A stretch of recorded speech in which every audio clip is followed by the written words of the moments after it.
So you could see that one of the issues with early Christianity is that the early followers were Jewish Christians, and you have these 15 bishops and Jerusalem, specifically Jerusalem, and these are the actual successors of Jesus. So you're going to assume that they actually have his beliefs, his methodology, right? Because he's the one who chose like these apostles. He specifically chose them while he was alive, and they succeeded him. 15 bishops. He didn't choose all 15, obviously. He was dead at the time. But you had, that priesthood lineage. And in the year 127, they had a war between the Romans and the Jews, and they kicked them out of Jerusalem. So that tradition is lost. We don't have their writings. We don't have we don't know what they believed. Obviously, Christians say, "Oh, of course they believe Jesus was God." I mean, first of all, can you really conceive of Jews worshiping God in Jerusalem and nobody saying, "Oh, these guys are heretics"? You know what I mean? We don't know exactly. I'm just assuming this is what they believed, and I believe it says somewhere. Okay, so we saw in the book of Acts, I showed you that the Jewish Christians all fought against Paul, and they tried to, kick him out and arrest him. So now it's not a crazy leap for me to assume that maybe this group called the Ebionites is actually the remains of that early group, the early Jewish Christians, right? And so let's read about what they used to believe. They denied the divinity and virginal birth of Christ. They clung to the observance of the Jewish law. They regarded St. Paul as an apostate. So out of these three facts, two of them are shared by those Jewish Christians. They regarded Paul as an apostate, right? Remember how they all attacked him, right? And then they observed the Jewish law, and these are Christians. So these are two qualities that they have. Now, the other quality, which we can't confirm, is that they denied the divinity and the virginal birth. Now, actually, this one disagrees with Islam, but interestingly here, there was a group among them, those who accepted the virginal birth, right? So these were actually probably, the ones that we could say are the correct group, seem to have had more exalted. Yeah. So the point is here, others reject it, though they reject his pre-existence. They all reject his pre-existence and divinity, right? Very important. So is it a crazy assumption for me to say that these guys probably, they were Jewish, these are also Jewish Christians, right? Is it really crazy for me to say that they probably have something closer to the correct beliefs about Jesus?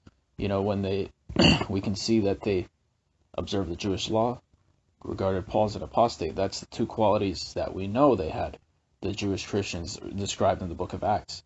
But they denied the divinity. We cannot confirm that, right? We can only make that assumption based on the fact that they have these other two qualities. And they denied the virginal birth. Obviously, we don't agree with that part. But there was a group among them that did accept it, right? So you could see that. That's interesting to note. This is the Ebionites, and they were discovered later on. I think this is like the 3rd century. So this is the remains. This is all we have left from the Jewish Christians, and in the 3rd century, So it's not dangerous. It's not a crazy assumption to say they probably believe the same thing as the early Jewish Christians. That's an assumption.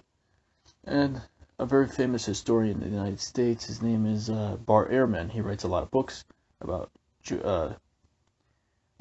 Christian history. And he actually makes the same assumption. He says, I believe these guys were probably closer to the original Christians, right? They still follow the law. The idea that the Messiah is going to abolish the law is a crazy idea, right? His whole purpose was to bring it back, right? So Jews today are waiting for the Messiah so they can practice the law, not abolish it, right? And so I just had to throw this in here.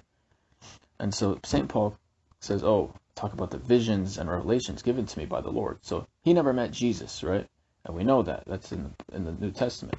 But his claim to authority is that I have visions and revelations, And you can find other stuff. Paul is an apostle, sent not from men, nor by a man, but by God and Jesus. He's basically claiming to be a prophet at this point. But notice that he's teaching the opposite of James, who was actually the brother of Jesus, met Jesus. Who do you think had the original Christianity? James? Or some guy who came after, never met him, claiming to be a prophet? James never even claimed to be a prophet, you know? He never claimed to be sent from God. Right? That's a big claim there. And he says, I don't want to boast. Da-da-da-da. Ooh, I don't want to be puffed up with pride. You know, like, he's kind of sounds like not a very confident in his prophethood, if you ask me. And here we can go here, and I believe the many miracles and wonders. Wait, there's one that's very interesting. Let's find it here. I am not inferior to those very special apostles of yours. I don't know who he's writing to. I guess the Corinthians. And, you know, basically he's saying, I did miracles to prove that I'm an apostle. You know, I guess he wants to show he's an apostle. That shows that he is, nobody believes him. And he's saying the real apostles, like James, he's like, I'm not inferior to the super apostles. You know what I mean? And there's a quote from Jesus who says, false prophets. Let's see what they say here. Hopefully this actually shows the verse. Beware of false who come in sheep clothing. Okay, you know what? Let's go to Matthew 7. Read out the whole thing. Sorry for this video being so long.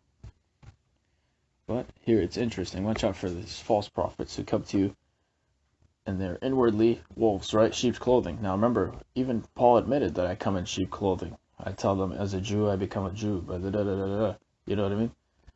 By their fruits, you'll recognize them. Well, I guess as Muslims we see, for example, Christians having statues and believing Jesus is God. I guess that's the fruits of him, right?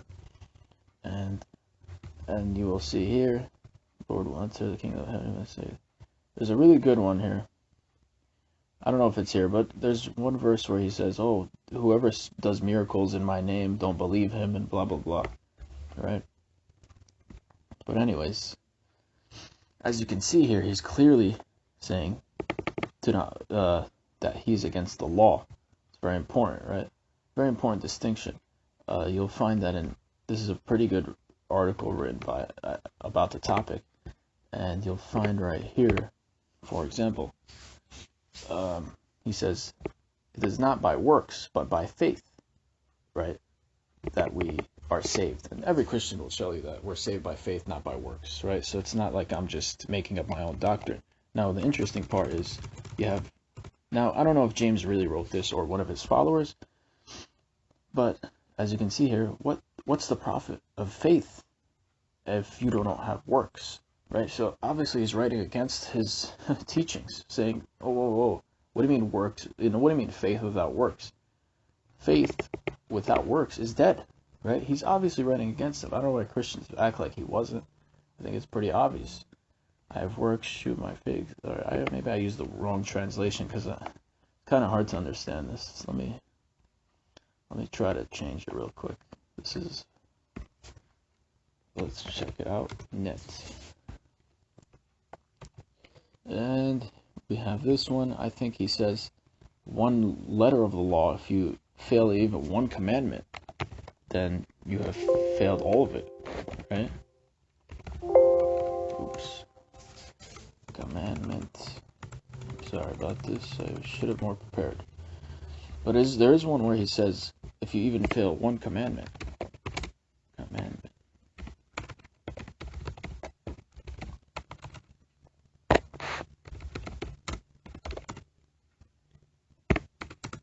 I don't think I'm going to be able to find this, am I? Whatever. Failed in all of them. Oh, there it is. Found it. Whoever keeps the whole law, stumbles at just one point, is guilty of breaking all of it. I don't see how you can reconciliate these two positions. It's pretty obvious that they're going against each other. Whoever wrote this was writing against Paul. I don't think there's any other way to conclude it. Right? because they pursued, if not by faith, they stumbled over. Well, that one's a little harder to understand, but you get the point.